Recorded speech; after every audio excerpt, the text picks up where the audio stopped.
before we went to break, we talked all about old Trevor Lawrence and those luscious locks. And Why right are you now, shaking your head? You ain't got no locks. I know. Back in the Sometimes, day. at least for this segment, I wish I did. Now, you take a look at what he's been able to do so far this season. This team, they've been improving. 16 touchdowns, 6 interceptions. So when it comes to the maturation process, the evolution of a one Trevor Lawrence, what have you seen so far this year? Well, I think, number one, it's just been around for another year in the NFL, and that's a big thing for quarterbacks, just getting comfortable and learning, because it's not just the offensive install that these quarterbacks have to deal with. They see so many different looks for defenses, way different than what they saw in college, and that's something for them to process too. But you think about Doug Peterson and what he's brought from an offensive standpoint in terms of play design, in terms of really communicating with his quarterback and figuring out what he likes to throw.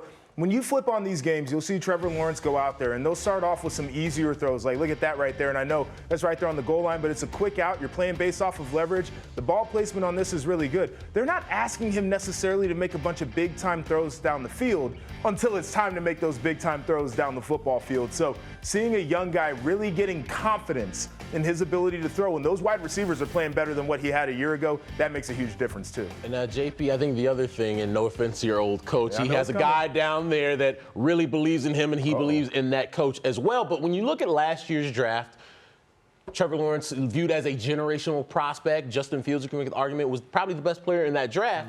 Of the two now, seeing what you've seen this year, which one are you taking? Well, I'll talk on the coach real quick. Played for Urban, obviously. That guy, when things are not going right, is miserable to be around, so I can understand why having a change at coach certainly helps. Now, to the Justin Fields, Trevor Lawrence question, I'm a Justin Fields guy because I love the way that he can use his legs. And it's not to say Trevor Lawrence doesn't have athletic ability, because we've seen him wiggle out there, but Justin Fields has an elite combination of being an elite runner and a really good thrower of the football. Those are the guys that I want, because it opens up the playbook so much, even when you don't have the talent.